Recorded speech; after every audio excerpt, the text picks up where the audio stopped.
मेरा मैम जैसे ये तनेजा जी कह रहे हैं कि ठीक है, ये बात सही हो सकता है कि कुछ नहीं हुआ, लेकिन हिम्मत दिखा दी उसने, देखिए हम हमला कर सकते हैं। तो इस हिम्मत को तोड़ने के लिए कि आपकी हिम्मत कैसे हुई, मेरे घर के आगे, आपने मुंबई में भी एक घर के आगे फायरिंग करके चले गए, पकड़ लिए गए, धर लिए गए, उनके ऊपर पता नहीं कौन कौन से कानून लगेंगे। तो वो हिम्मत तोड़ने के लिए इजराइल कुछ बड़ा करेगा? ऐसी तो बातें बढ़ती हैं, फिर धीरे धीरे धीरे करके कन्वर्ट होगा।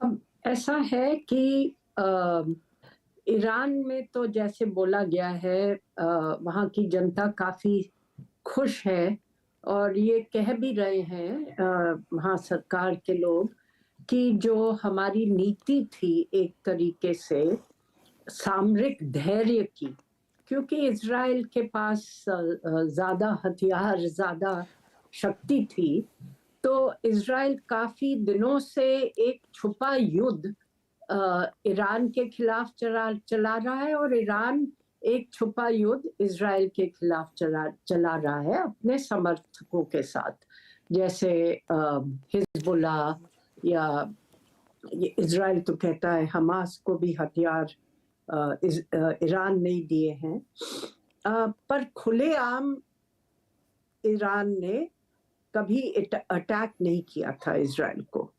तो अब ये कह रहे हैं कि पहली बार है कि सीधा हमला ईरान ने अपनी धरती से इजराइल पे किया, और इसका ये है एक तरीके से संदेश कि अब जो है सामरिक धैर्य की जो नीति थी वो खत्म हो गई, और आगे अगर इजराइल कुछ ऐसा काम करता है ईरान के खिलाफ तो ईरान जवाब दे सकता है।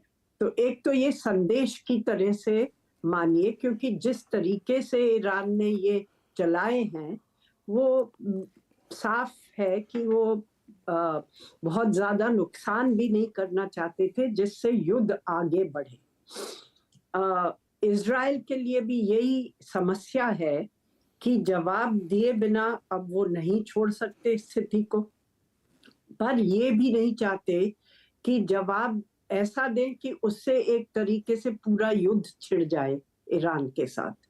तो कुछ लिमिटेड ढंग से कुछ करेंगे, और यूएस ने तो कह दिया कि हम इजराइल के साथ ईरान के ऊपर मिलिट्री एक्शन नहीं लेंगे, इजराइल को समर्थन नहीं देंगे मिलिट्री एक्शन में।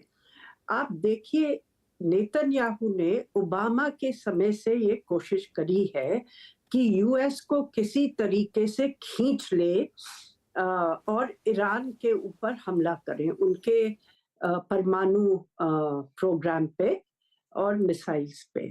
पर ओबामा ने मना कर दिया उस समय नेतन्याहू को। फिर बाद में ट्रंप के समय में भी इन्होंने पूरी कोशिश कर ली, और ट्रंप के जो नेशनल सिक्योरिटी एडवाइजर थे मिस्टर बोल्टन, वो तो खुश थे कि अमेरिका साथ में जाए, पर ऐन वक्त पे ट्रंप ने जो इनके पास रिकमेंडेशंस आए थे ईरान के लिए वो उन्होंने नहीं माने। एक रात में ही उन्होंने पलट दी नीति, और जो रेवोल्यूशनरी गार्ड्स के कमांडर थे सुलेमानी, उनकी हत्या कर दी।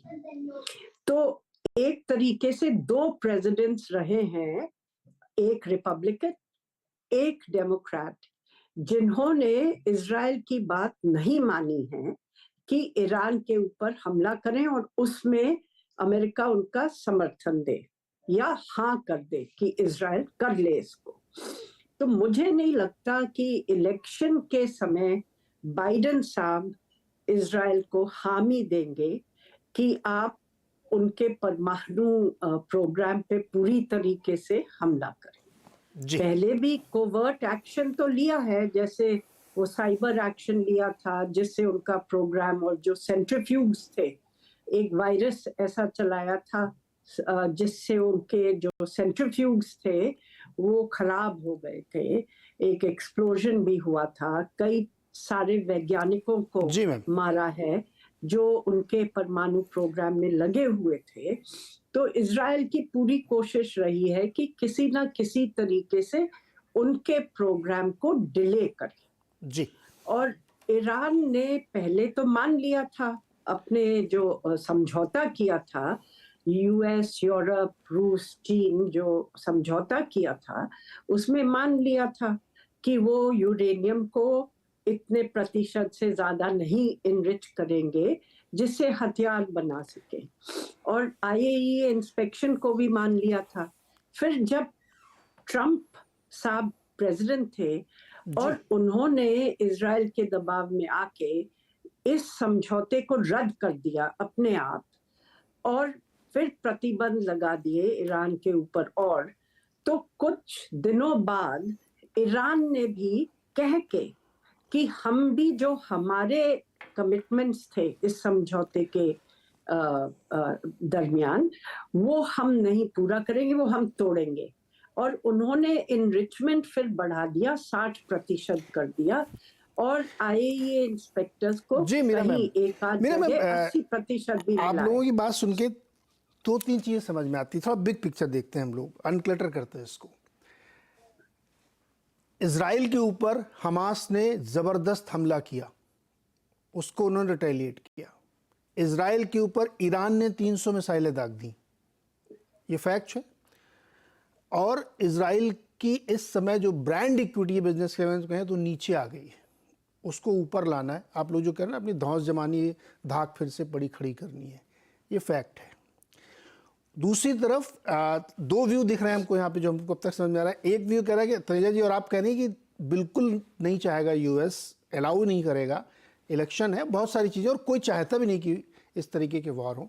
लेकिन शिवकांत जी की बात से मुझे संकेत मिलता है कि ऐसा होना है। अब कब होगा, कैसे होगा, किस फॉर्म में होगा, ये देखने वाली बात है। लेकिन जो तीसरी चीज़, युद्ध हो ना हो, एक चीज़ जो हो गई वो प्राइसेस बढ़ गए हैं कमोडिटी के। मैं एक छोटा सा ब्रेक ले रहा हूँ, उसके बाद रितेश जी से मुझे ये समझना है कि ऑयल के प्राइसेस हों, मेटल के प्राइसेस हों, एग्री प्राइसेस हों, सब एलिवेटेड लेवल पे हैं। इसमें कितना कंट्रीब्यूशन इस जियोपॉलिटिकल टेंशन और सप्लाई डिसरप्शन का है, और कितना इकोनॉमी रिसर्जेंस का है। छोटे से ब्रेक के बाद इस पर चर्चा करेंगे।